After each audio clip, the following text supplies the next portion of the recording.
this is Dan with Quail City Soccer following Sac Republic's round of 32 game against Minnesota United FC, which we Sacramento lost in penalties. It's frustrating and it's a bummer to be out, but I am proud of the boys. They had a good accounting of themselves. It was Minnesota brought a tough team. And quick aside, I don't like to fanboy too much, but, it's having a World Cup Golden Boot winner, Copa America Golden Ball winner in James Rodriguez on the pitch, even at 34 years old, is a pretty special thing. So that was really cool. He came out there and did his thing. But, as far as the game goes, to me, it was 50-50. There were periods of time that Minnesota dominated possession, and there were times when we looked really good in attack as far as, keeping it on there and putting them a little bit back on their heels. But when it comes to penalties, I don't want to talk too much about that because, people in my car were a little bit bummed about, a couple of them, how they were taken and everything. And if you haven't taken one before in a knockout environment, which the vast majority of us have not, it is tough. And those people stepped up there. They did their best. And those that missed, I know were crushed by it. And I felt like they let everybody down. And they didn't, because they played their asses off during the game. And there was really, as far as criticism goes, I'm just, it's not the time for it for me. I just don't see it. I saw a team that really played well. We didn't have Mark Anthony Kay. We still didn't have Gurr. Memo Rodriguez was out. We had a lot of things kind of against us, and Minnesota put out a good team. And yet, at the end of added time, we were there, still 0-0. And at penalties, we had a chance with Danny stepping up after making a great save on their keeper to put one in and send us through the next round. And it just didn't work out. It happens sometimes. I do want to shout out Javi and TBB, Tarbridge Battalion. I was shooting the game, taking photos the whole time, and from the opening whistle till the end of penalties, Tyree Battalion was stomping and singing, and really nice environment. Made me proud, and a shout out to them. I did see, right at the end of, God, it's all kind of blending together, so I apologize. I don't know exactly when it was, but Vonner skipped into the penalty box, and I was behind the goal. Some must have been added time, and it just opened up for him. And he took a solid kick, and right as he did, one of the defenders from Minnesota slipped right over and blocked it, which happens sometimes. So, it wasn't any fault of his. He took a good shot. It just wasn't meant to be. So I'm proud of the team. I think they did well, had a good accounting of themselves. Willie, being out at the end, I think hurt us a little bit, and hopefully it's nothing too serious because he's really been playing well. I do want to single out one player because I just got to the point where I was just watching him, and that's Forrester Jago. The guy was playing his butt off, doing everything he could to help the team, was a handful for Minnesota all night. Yeah, he got a yellow at the end, and we've seen he's got a propensity for that. But I'd rather have someone need to pull back than someone need to push to engage. And he's out there giving us all for us, and it showed tonight. I think he definitely played at what would be considered an MLS level. So that's it for tonight. So we bow out of the U.S. Open Cup, which is a bummer, but nothing to be ashamed of. And for all of you who were out there, made a great atmosphere and environment. And I hope you enjoyed the game, if not the result. And hopefully we'll see you out there next time. Okay, take care. Dan for Quail City Soccer. Welcome to the Quail Call Podcast, the official podcast of Quail City Soccer. Quail City Soccer is an independent publication dedicated to covering Sacramento Republic FC and the broader landscape of the USL Championship. We've assembled the squad, and we have a ton of news and results to discuss in this episode, so let's get into it. I want to pivot to something that Ryan wrote about this past week. He wrote an article called, "If This Is How Sacramento Gets MLS, Would It Feel Right?" And he's just asking questions. He's not saying, this is what's going to happen or what's not going to happen. But Ryan, people had a pretty strong response to this article. So what can you tell us about? I'm just making things up. That's what they said. I'm just making things up. I'm just taking some rumors and presenting them as fact, depending on who you ask. Oh, No, ouch. it's a valid question in my opinion, especially in a city like Sacramento. We've had a lot of rumors floating around. For those of you who have not tuned into the Sacramento Reddit or the Vancouver Reddit or any odd soccer Reddit, it's been a topic of conversation. That Vancouver is struggling a little bit to secure a stadium, and that the discussion, I don't think that part's a hidden secret, that the discussion of relocation for Vancouver has very much been a topic of discussion, right? Whether or not it is actually happening at MLS league offices, who knows? But it has certainly been a topic of discussion in soccer fandom for at least the last few months. And I just found it very interesting, as I think I mentioned last podcast, that the Republic announced a 20,000 seat stadium at a time that Vancouver is struggling to secure a stadium, and our mayor is saying that there's a known MLS opportunity on the horizon. These things just, they don't happen coincidentally, these kinds of statements from a city official, the consistent mentions of MLS from the team. These don't happen just coincidentally at the time where there is a discussion about another team being relocated. And I just find those to be very intriguing. I'm not going to say that this is definitively what's happening. If you read the article, I never said that. If you read the comments, maybe I did. But I just don't think that it's going to, I just don't think that that's going to necessarily like go away, right? This topic is going to remain in some viewpoint so long as Vancouver is unsettled and Sacramento is not an MLS. I think that that's going to be there. And the point of the article was really to discuss from a Sacramento perspective, how do we rectify the idea that even if we did get MLS and it was at the expense of a Vancouver franchise, how do we settle with that here in Sacramento, a team who, in my opinion, has done everything right to secure MLS, other than apparently, getting a signature on a piece of paper in 2022. But we've done everything else right to get MLS. And the way that we ultimately could end up with it is by taking another city's team. The same thing that tried to happen in Columbus, that we all rallied with Columbus against. The same thing that happened back in 2005, 2006, when our arch rival San Jose was moved to Houston, but their history was preserved to be brought back later. The same thing that nearly happened to our own Sacramento Kings, that could have been severely detrimental to our city had that occurred, right? So how do we live with the idea that if we did get an MLS team, there is a chance that we achieve that through the loss of some other city's own franchise? And if we did, how do we feel about that in the long term? Do we pretend to be upset or truly are upset for the first year, but then, the season kicks off and we forget? Like, how do we all sort of level with that? I'd love for that to go around to each of you and tell me, what are your thoughts on that? I think I have been seeing people suggest that, like, it could be that this is more likely with Montreal, than with Vancouver. Montreal has a lot less, the Impact have a lot less of community support, right? Vancouver doesn't lack for fans. Vancouver has a lot of fan support. Vancouver has a fantastic soccer team right now. We're talking about Minnesota United coming here. 3 matches ago, they were crushed. They were annihilated 6-0 by Vancouver. So Vancouver has a lot going for it as a soccer city. Montreal Impact a little bit less. I think this is a uniquely American part of the game, though, right? This is what happens in America. So even though MLS is a single entity system, there's still individual ownership.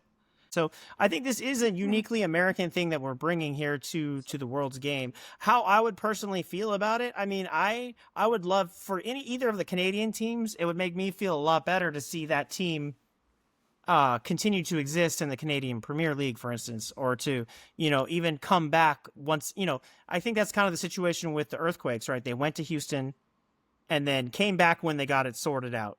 Columbus, technically, Austin FC is Columbus, right? Like, and then they brought back Columbus as an expansion franchise. Yeah, and just to, my own 2 cents on that is this may be a way to get a team without that massive expansion fee.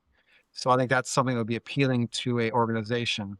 If it's a club that's going to leave the city, regardless of whatever happens in Sacramento, I'm okay with us getting it. I don't want it to be like it was with the NBA with the Kings, where cities were lobbying, "Hey, we'll buy your team and bring it here." Um, I hope we don't do that. I hope we're not doing that.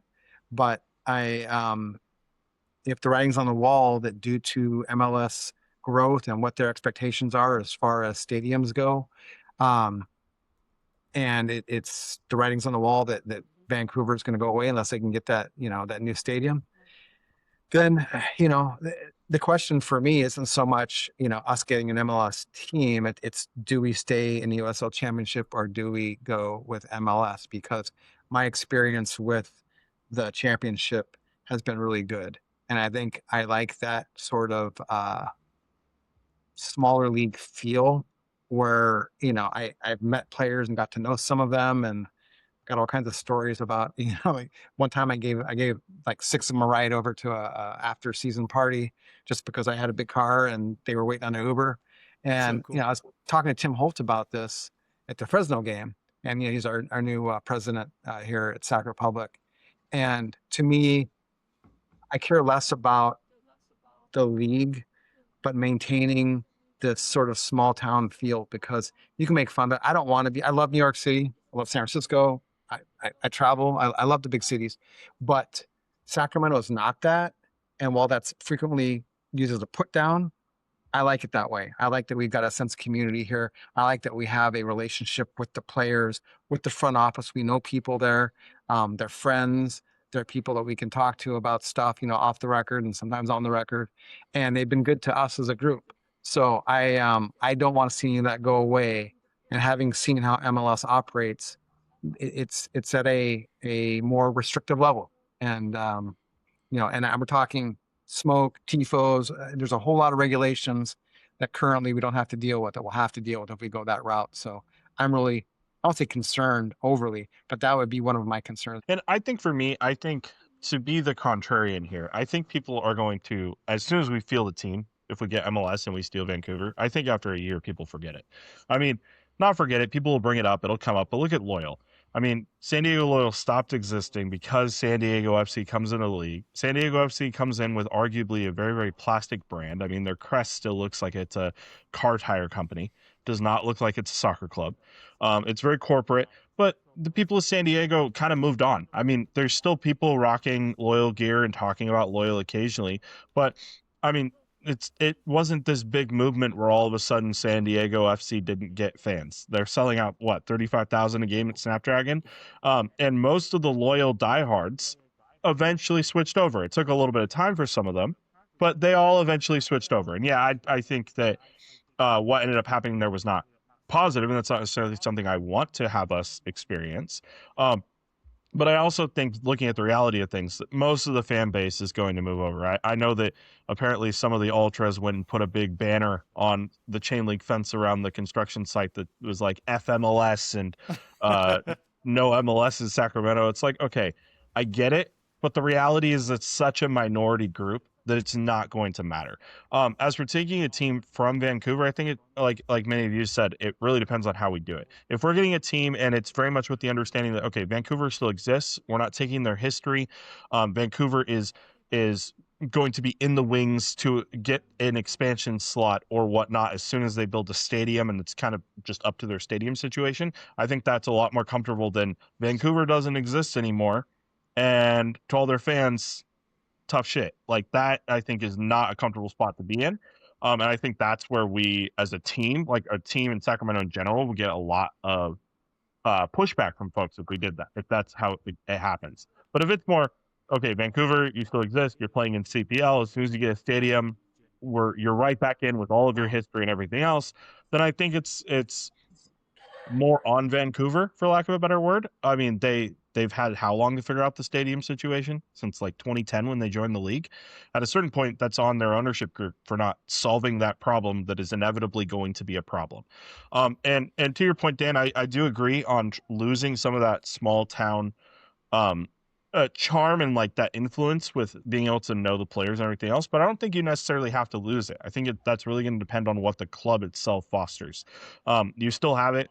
Up here, we still have it with the Timbers. I mean, they were an NASL club, they were a USL club for a while, and they still have that hometown feel where you can still go meet the players. The players come over after every match. They're still talking to fans. They go on fan podcasts. Their training ground is just up the street from me, and they have fan open access days to training grounds fairly regularly. I think more often than I've seen Republic actually do fan access to training.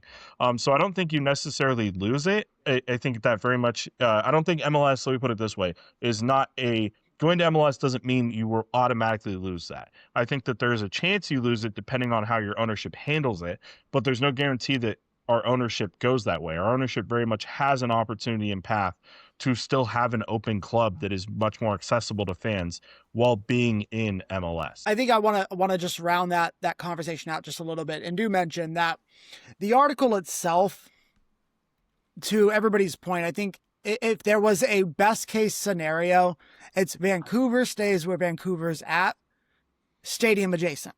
They can leave BC Place at any point and probably should for better match day experience and, I don't know, their own stadium that they control, but they absolutely should leave BC Place. But in my opinion, they should stay in Vancouver.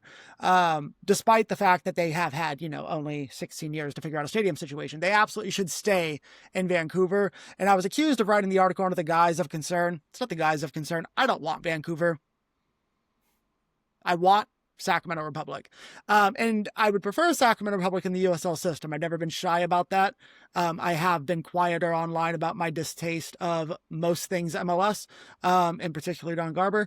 But if we're going to get an MLS team, I would like it to be our MLS team, our franchise, our rights, not another team's. I would much prefer that Vancouver stays where Vancouver's at. Should Vancouver choose to leave BC Place into their own stadium into another league like the Canadian Premier League, I think that's another best case scenario. I do think at a certain point there's going to be discussion about separating another nation's teams from our national league. I think that will be an important conversation, but I don't think it's an important conversation of today.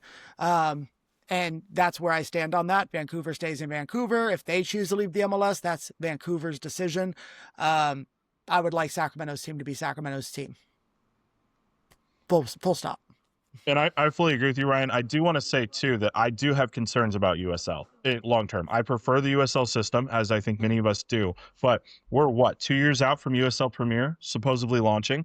We have no branding. We've got no confirmation of teams. We've got, Louisville, us, building the stadium already. Miami can already hit 20,000. Birmingham can already hit the 15K that they need. But other than Pittsburgh and Detroit publicly saying that they're building stadiums, neither of them broken ground. Detroit is demolishing the old hospital that is on where their new ground is going to be. There's been no ground clearing or ground breaking, though. They're still breaking things down. I'm concerned with where USL is at, that if we stick with USL Premier and we could have gone MLS and USL Premier blows up, I'm concerned on what that means for Republic long-term, for Republic's continued existence. That if we pass up an MLS opportunity and USL falls apart or has financial issues, I think there's a real possibility that Republic has long-term financial issues that could result in club closure. That's my concern. And MLS, to me, at this point, is a safer bet for the team that we love continuing to exist. So, best case scenario, USL Premier works out perfect. We end up in USL Premier. USL Premier becomes, best league in the country in 10, 15 years, if you really want to put best case scenario on it. But the worst case scenario is that we stop existing as a club. And so while I like the best case scenario, the worst case scenario scares me enough that MLS is an appealing option. I'm not going to disagree with you on that. I do think that there's a thousand things that can go wrong with USL. I will cite that USL is also one of the longest running soccer leagues in the nation. They've always found a way to exist. But I get that. There are a number of concerns. I'm of the belief, and I love that this is not to throw it all on you, Valor, not what I'm saying at all, but I do love that that's the topic of discussion when we talk about USL Premier, is the stadium capacities. I'm going to be the odd one out that says, I don't care. I don't care.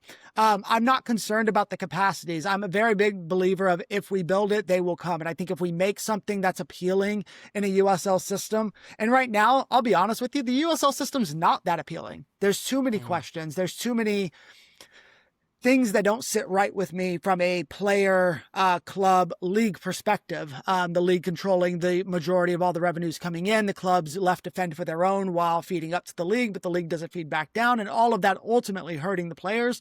I wrote a whole article on that as well. But I think that those are all genuine concerns as far as the long-term success. I'm not saying go all in on MLS and avoid the potential collapse of the USL. I'm not saying stay in the USL because MLS is the worst thing that's ever happened to soccer. I can make an argument for that. I don't believe it to be 100% true, but I certainly could make an argument for it, right?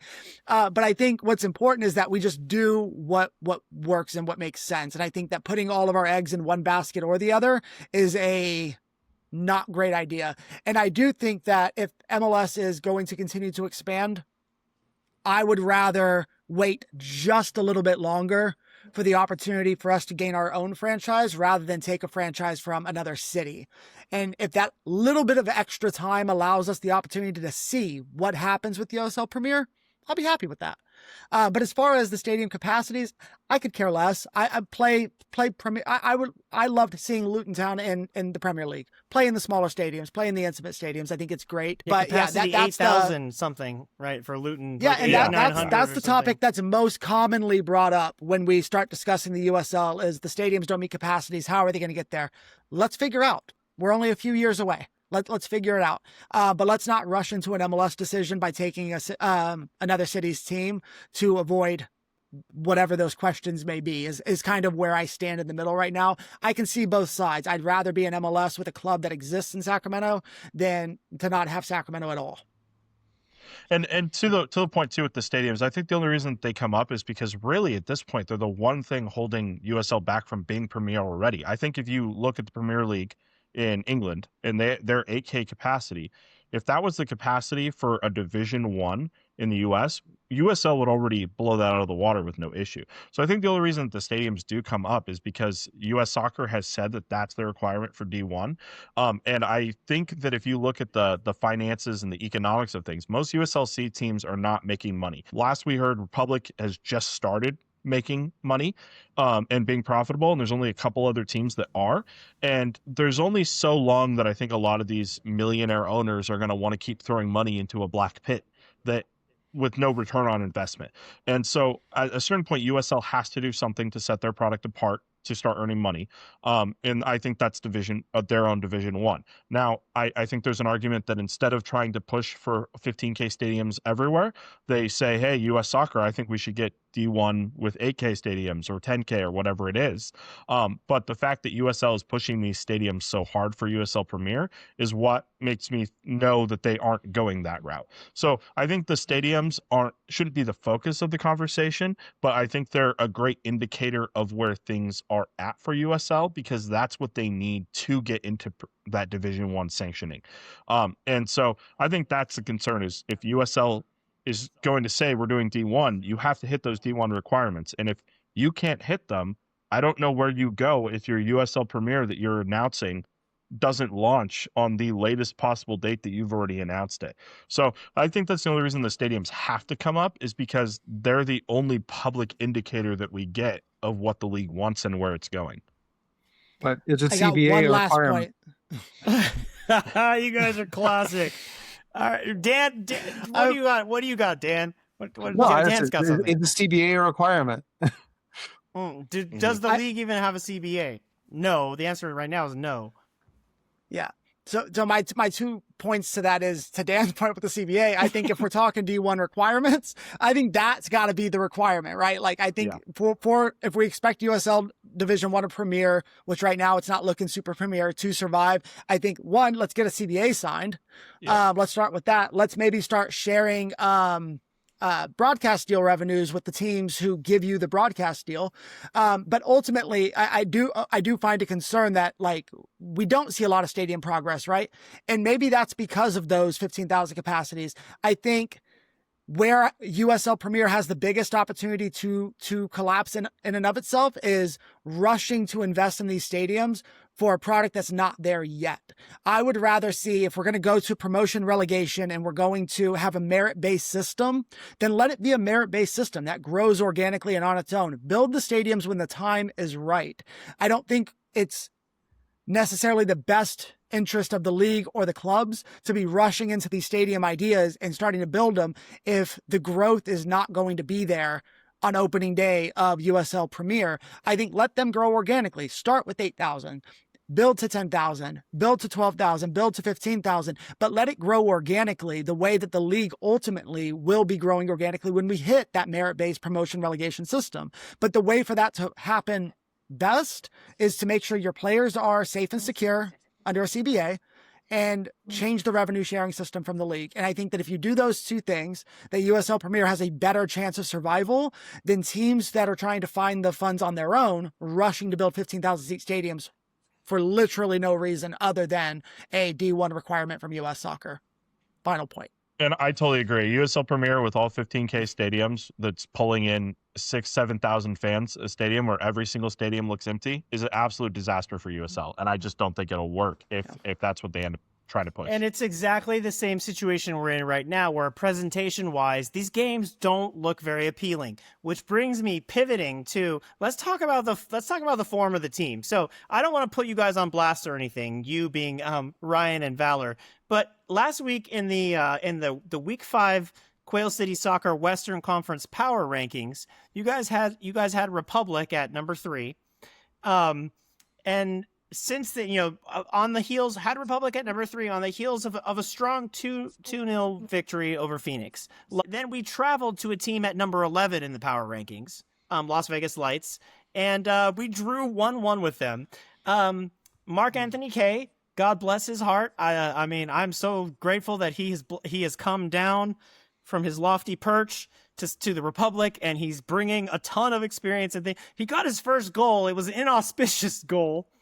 Possibly a handball, possibly off the backside, the right buttock or left. I can't remember which direction he was facing. So, but guys, let's talk about the form. 8 points, 5 off of 5 matches. That's well under 2 points. Well under that 2 points per game. Form that you want to see. And so Daniel, what do you think? What is something wrong with us, or are we just finding our sea legs? What's going on with our form right now? I think it's still early in the season. There's no getting around that. That doesn't mean we don't hold them accountable. It doesn't mean we don't point out the deficiencies or things like the substitution patterns or lack thereof that we've seen at the start of the season. I will say this because I don't want to jump into the tactical side of things, leave that to Valor, but I saw there were a couple of things. I've talked about leadership previously, and that Las Vegas game, I can't remember who it was that got hit, but Desmond came in hot to defend him, and I love to see that. I don't, I'm not one of these guys that hockey fight, yeah, but I like to see players backing up their own players, and there was no hesitation. The captain of the team went over there and was ready to mix it up on behalf of one of his teammates. So I'd love to see that. I love the way the team kind of gathered it together. I do have a concern about discipline. I do think some of the yellows we've been getting have been soft, but I'm not going to blame this on the officials. You have to adjust. And we have a lot of guys on accumulating yellows, a lot of key players. And what I think we found is a team with Gurr out, with Timmer out, with Memo out, we're not as deep as we thought we were. We get one more injury, and there's some positions where we're screwed. So it's I worry about that, and I hope that's something that they address internally, because we're going to be reaching a point way early in the season, I thought, where people are going to be sitting out for yellow card accumulation, and I'm a little bit concerned about that. And I will say, lastly, on Jack's Instagram, he was out golfing. His swing looks really good, so hopefully that's a sign that he's back out there working out, and he'll be with us sooner rather than later. And to your point, Dan, with the subs and the issues with the injuries too, we have the fewest sub minutes in the league. The broadcast actually said that on the Vegas game, and I wasn't aware of that, so I went and ran some numbers to double check some stuff. And looking at my numbers here, we have the biggest game is the first time. You know what? Let me go back and reset that. I stumbled over my words there trying to find it. Okay. To your point, Dan, with the subs and the injuries, the the amount of subbing that we're doing is very, very limited. The Vegas broadcast actually brought up that we have the fewest sub minutes in the league, which is not something I was aware of. So I went and ran the numbers to see how our subs are looking. The Vegas game is actually the first time that we've used all 5 of our subs in a league match. We have used all 5 subs against El Farolito and against Valley 559, but that was a lot of rotation against amateur teams and keeping things moving. El Farolito is injuries and going more than 90 minutes. So I ran the numbers for league matches. Our subs are averaging just over 15 and a half minutes played per substitution, which means most of our subs aren't coming in until the 75th minute. And that counts the Vegas match where Mac subbed off and Spalding came in at halftime. So that has the giant outlier of a 45-minute sub appearance for Spalding. In reality, most of our numbers are probably about 12, 13 minutes. So guys are just coming into the game so late that they aren't being able to make an impact. I was looking at some of our numbers for this last match, and several of the players, they came in with like 10 minutes remaining, and they had like 3 touches. If you looked at which player was it? I believe it was Cambridge came in with 9 minutes left in the match. He had 1 total pass in the entire 9 minutes he was on the pitch. That's just not enough time for a player to make an impact on the game to actually do anything. And it's almost to the point where if you've got 9 minutes left, why are you just let the guy play out the final 9 minutes? Why are you subbing him off? You're giving a guy garbage time where he has no ability to impact a match in a 1-1 game. So subs, I feel like, need to come on earlier, but part of that is that Collins doesn't trust his bench. We've got so many injuries that a lot of the guys that you would expect to sub on and perform well, like Spalding filling in for Gurr, or even Pierre Reedy, who we signed and haven't seen yet, because apparently he got hurt in training camp right before the season started. We've got no word on that from the club, but he's been sitting with Jack Gurr in the injury section at Heart Health Park for every home game. Those are the type of guys who I'd expect to sub in and make an impact, but because they aren't on the bench, they can't come in and sub in and be those impact players. So you end up with guys on the bench who maybe aren't trusted as much to make those impacts. And so you're giving them garbage minutes as soon as you notice guys are getting too tired to perform up to speed. But that means that when you are subbing guys on, they aren't coming in with enough time to make an impact. They aren't coming in enough time to build into the game, and the guys that are coming in are not the guys that Collins actually wants. And so I think that's why you're subbing. You're seeing a lot fewer subs, and we're struggling kind of at the end of games. In the the Phoenix game, we sat back for the entire second 45 minutes, despite being up 2-0. And I think it's because we had tired legs and we didn't know who else to bring in to kind of break out up top, and we just couldn't do anything. I think you'll see that change when the injured players start coming back. I think to your point, we've talked, and I don't know that we've said it much on the podcast, other than I think maybe the El Paso game where we don't perform very well in the second half.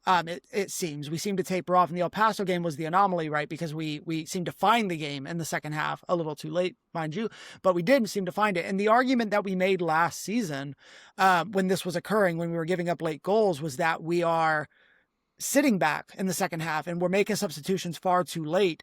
And I mean, it's almost to the point where like we can all call from the stands, like, all right, it's after the 65th, we're going to start seeing some subs. And it's always the same kind of routine where we sub out. And yeah, I think the question, to Dan's point, is probably the depth. We're not as deep as we thought we were.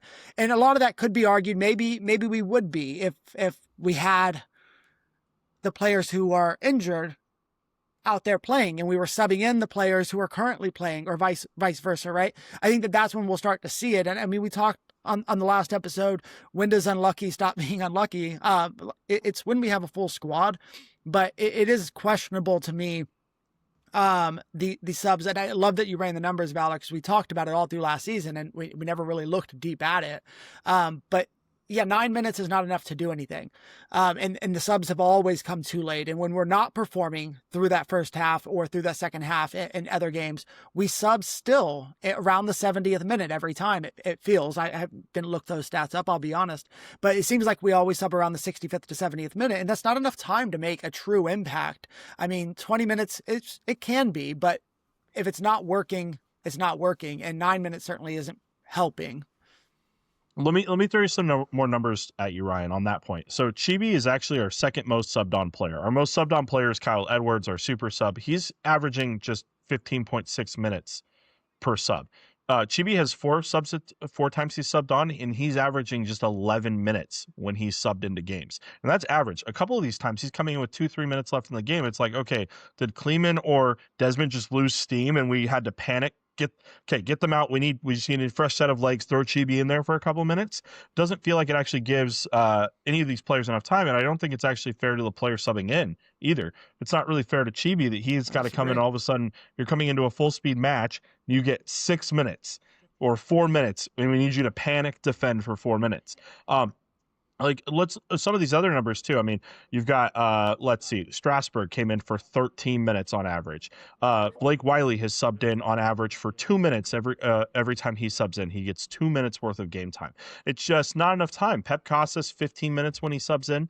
I think these subs need to happen earlier, but like you said, I think that we can't really judge that too harshly until we get back to a full strength squad and see what Collins actually wants to do with these subs once he has guys on the bench who he actually wants and trusts to utilize for a full 30 minutes or more. I think to play devil's advocate a little bit, as frustrating as the late subs are and the depth conversations continue to be from last season into this season even, let's say that maybe let's give it devil's advocate. Maybe he's taking him out with that little bit of time left because of the number of yellow cards, as Dan was just talking about. And you pulled that stat, 28 yellow cards in 8 matches. You mentioned Kleeman. Kleeman's sitting on, I think, 3, maybe 4 cards. If you have that stat in front of you, I do not. I do. But he's sitting on quite a few cards. Maybe that's why we're taking him out. Maybe there is some thought process. Kleeman's on 3. Aaron Estel is on 3 already, although I think a couple of those are Open Cup games. Benitez is on 3 already, so the yellow card accumulation is definitely getting up there. So that's a good point with subbing guys off who are on yellows, especially to avoid those reds. But that does mean it does feel like panic subbing, even if it's not necessarily panic subbing. It feels that way.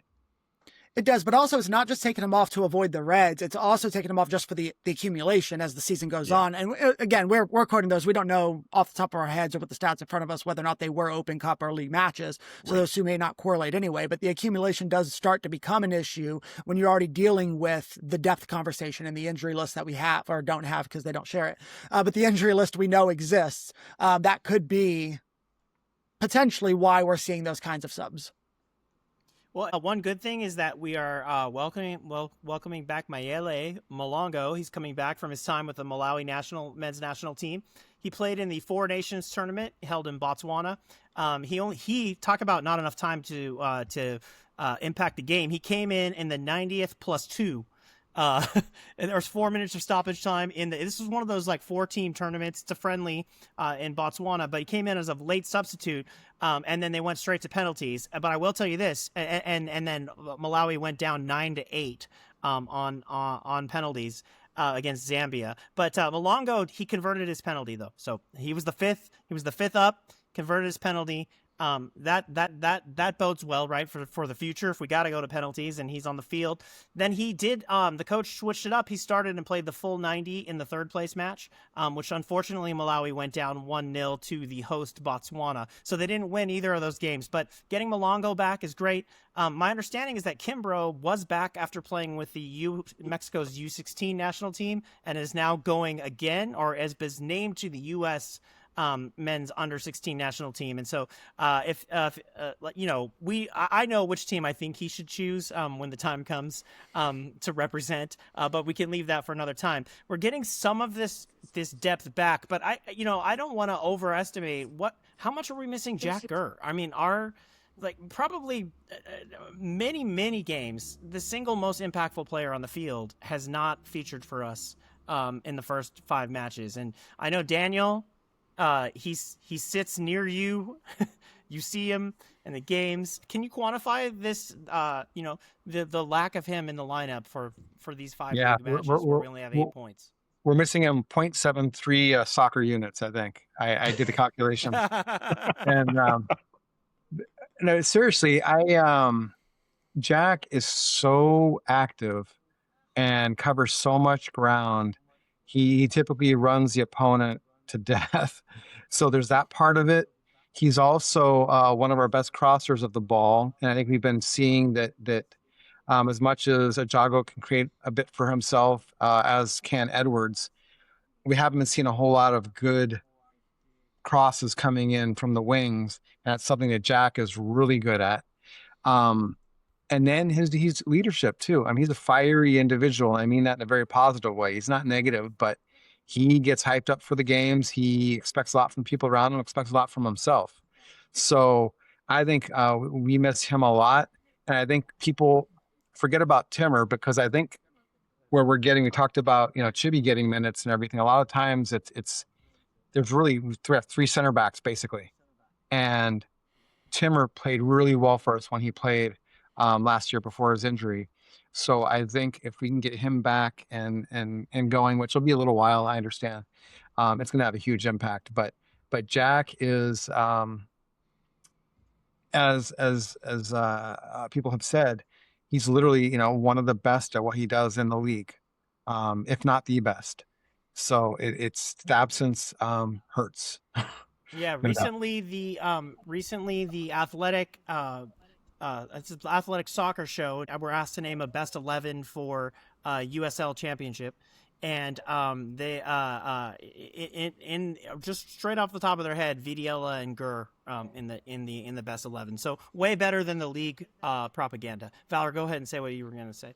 I think from a tactics perspective, and we'll get into this in a tactical article once Jack comes back, but basically Jack being gone has meant that we've become a complete left-wing team. We're basically playing four at the back, but we're essentially playing three because we're dropping our right back because we don't trust either Chibi or Spalding or Essel to push up the pitch as far. And so we're essentially dropping our right back to a three at the back when we have possession and setting Benitez up pitch on the left side with Malongo or Warner on the left side.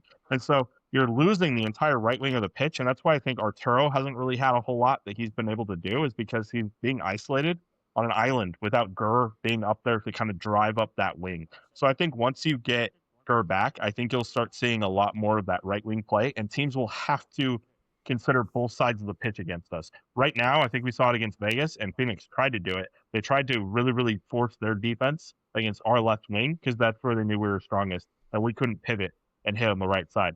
So just having Jack back makes us so much more three-dimensional to hit up either wing or the middle instead of just one side, which lets teams just figure us out. And I think that's really what's going to help unlock things when he's back. Excellent. Well, I look forward to seeing where you guys where we're power ranked in the Western Conference this coming week. Whether we drop from 3 after the draw at Las Vegas Lights.